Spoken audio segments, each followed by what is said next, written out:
Hello and welcome back. I'm Tony, and this is the Collector's Horde. In today's video, I'm going to share with you my new comic book day pulls for New Comic Book Day, March 4th to 2020. Let's rock and roll.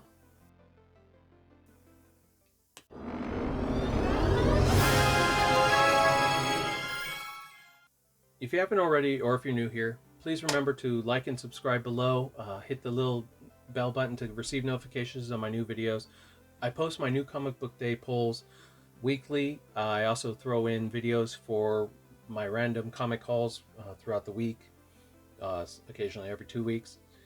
I also do unboxings and reviews of Marvel, Star Wars, DC, comic associated collectibles that I buy and have around. To start us off, I picked up some extra comics that I didn't get last week, just because there was too much, and so I got them this week. I got X-Men number 7. In this issue of the X-Men, the resurrection protocols have changed everything for mutant kind. No more can humans' hate and fear take their lives from them. But what else has it changed?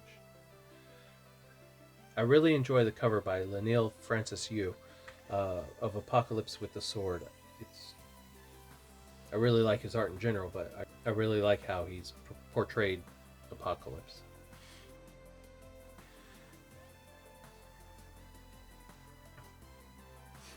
X-Force number 8. In this issue of X-Force, Domino's luck seems to be changing. Can she find the source of her misfortune before it costs lives all over the world? And has Colossus healed enough to help her or even himself? And New Mutants number 8 from last week. In this issue, deep in Shi'ar space, the New Mutants have found themselves dead in the middle of an intergalactic power struggle. They're probably equipped to handle that, right? And back on Earth, the young mutants of Krakoa look forward to the future, whatever it may hold. For this week, I got the DC Dollar Comics Swamp Thing reprint of issue number 57.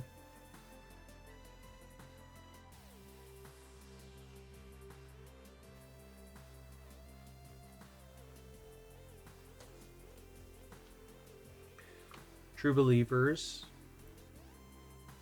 Avengers reprint of Avengers. There it is. Avengers 133.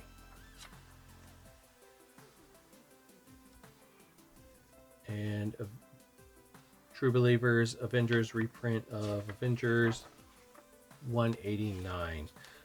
The Avengers ones are tying into their Empire storyline that's coming out. So I assume it has to do with the cosmic characters and what have you. I also got Batman 90, the A cover,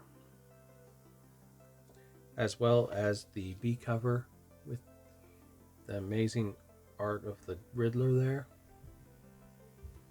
In this issue of Batman, the mysterious master criminal known only as the Designer once brought together Gotham City's greatest criminals to plot the perfect crime, and now his plan has been unleashed upon the city in all its might. Batman will go to any length to uncover the grand design, but Catwoman is the one who holds the greatest secret. If Batman wins against the design, he will lose everything.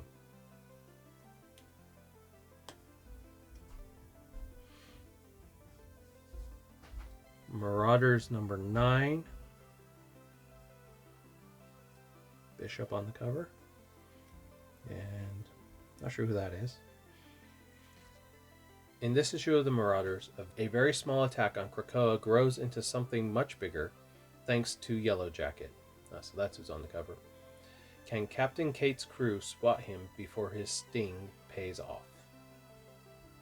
And Excalibur number 8. In this issue of Excalibur, Excalibur emerges from the woods with a journey before them. Their destination? Starlight Citadel.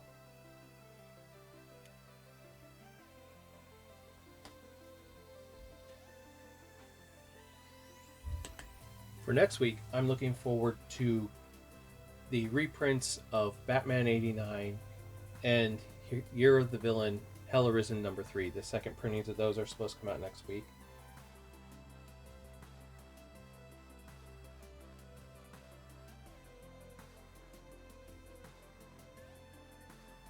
Also coming out next week is Cable #1 for the first issue of a story involving the new young Cable. In issue #1 of Cable, Cable was a grizzled old veteran of the wars to save the future, and he will be again. But for now, he's a young mutant living in paradise, leading a life of adventure. Nathan Summers, son of the two most powerful mutants on Krakoa, has a destiny leading the youth of mutant kind in rebellion. So why not start now? Star Wars Darth Vader #2 comes out next week. In issue 2 of Darth Vader, in the wake of the shocking revelations of The Empire Strikes Back, Darth Vader continues his quest for revenge against everyone who hid his son Luke from him. But when his search takes him deep into his past, he uncovers a hauntingly familiar face that will change everything he knows. Also, Star Wars The Rise of Kylo Ren #4 comes out next week. The Rise of Kylo Ren concludes as Ben Solo, once the Jedi's greatest hope, is swallowed by the dark side. It is his destiny, and if there was ever another path, Snoke and the Knights of Ren made certain he could not see it. From Ben to Ren, and now he is lost. I am excited to see how this story concludes. I've really enjoyed the whole miniseries and how it's led up to what we saw in the most recent trilogy. And the series I'm really looking forward to starting next week is the Star Wars Bounty Hunters series, involving the classic Star Wars bounty hunters as well as some new ones. In issue 1 of the Bounty Hunters, years ago, Valance and fellow bounty hunters Bosk and Boba Fett took on a mission that went sideways in a bad way after Valance's mentor, Nakano Lash, violently betrayed them. Valance's team barely escaped with their lives. He never thought he'd face his old mentor again until Lash finally resurfaces under mysterious circumstances. Every bounty hunter in the galaxy wants a piece, and Valance is hellbent on getting to the prize first. He has a score to settle, but so does Boba Fett. I haven't really tried to read too many spoilers on it, but I'm excited to see where it fits in the timeline as far as the current Disney expanded universe is going. And that's it for my polls and for what issues I'm looking forward to for next week. Please leave a comment for what you're looking forward to, what you think of this week's polls, what you pulled this week, what you're excited about, what you're excited to see coming in the next few weeks. Please remember to like and subscribe below. Hit the little bell button to receive notifications on my new videos. And until next time, I'm Tony, and this is the Collector's Horde.